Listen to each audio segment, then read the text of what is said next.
Script question का output पता है तो आप किसी भी जावास्क्रिप्ट के इंटरव्यू के में बैठने के लिए तैयार हैं। तो ये देखते हैं इसमें क्या क्वेश्चन है। हमारे पास एक ऑब्जेक्ट करके ऑब्जेक्ट है, ओबीजे ऑब्जेक्ट है, जिसके अंदर कुछ फील्ड्स हैं, टेक्स्ट है, लिस्ट है, एक लॉग फंक्शन है जो कि इस लिस्ट के ऊपर आइटरेट करता है और उसके बाद कुछ कंसोल डॉट लॉग करवाता है टेक्स्ट प्लस आइटम। तो पहले टेक्स्ट प्रिंट होगा तो फिर आइटम प्रिंट होगा।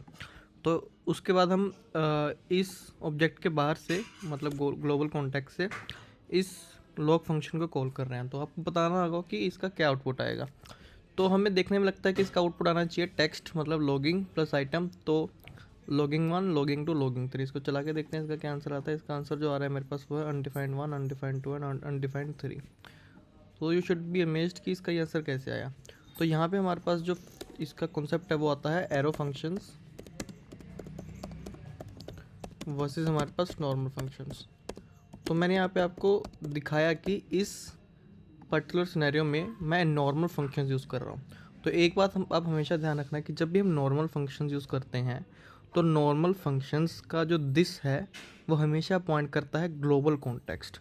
ग्लोबल कॉन्टेक्स्ट इस टाइम पे क्या है, ये वाली जगह मतलब आउट ऑफ दिस ऑब्जेक्ट। तो आउट ऑफ दिस ऑब्जेक्ट अगर मैं टेक्स्ट करूँ तो टेक्स्ट कुछ भी नहीं है इधर मेरे पास। इस जगह पे टेक्स्ट नाम का कोई भी वेरिएबल डिफाइन नहीं है, जिसकी वजह से ये मेरे पास क्या आ रहा है, अनडिफाइंड आ रहा है। ठीक है। तो नॉर्मल फंक्शन का दिस हमेशा पॉइंट करता है ग्लोबल कॉन्टेक्स्ट को। लेकिन यही अगर इसको मैं एरो फंक्शन बना दूं तो एरो फंक्शन बनाने के बाद मेरे पास वो आउटपुट आएगा जो हम पहले अज्यूम कर रहे थे, लॉगिंग 1, लॉगिंग 2, लॉगिंग 3। अब इसका क्या रीज़न है? इसका रीज़न ये है कि जब भी हम एरो फंक्शंस यूज़ करते हैं तो एरो फंक्शंस का दिस हमेशा इनहेरिट होता है अपने पेरेंट से। मतलब जहाँ पे वो डिफाइंड है उसके पेरेंट में जो भी चीज़ें डिफाइंड है वो उसके दिस के अंदर काउंट होंगी।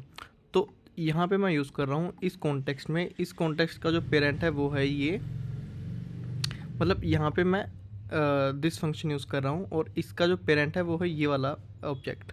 और इस कॉन्टेक्स्ट में मेरे पास जो चीज़ें डिफाइंड हैं, लिस्ट, टेक्स्ट, दोनों इसको एक्सेसिबल हैं, जिसकी वजह से ये टेक्स्ट की असली वैल्यू प्रिंट करवा पा रहा है और आइटम की भी असली वैल्यू प्रिंट करवा पा रहा है। तो हमारे पास क्या निकल के आता है कि नॉर्मल फंक्शंस का दिस हमेशा ग्लोबल कॉन्टेक्स्ट को और एरो फंक्शंस का दिस हमेशा अपने पेरेंट कंपोनेंट से इनहेरिट होता है। तो ऐसे ही और जानकारी के लिए kindly subscribe this channel and like this video. Thank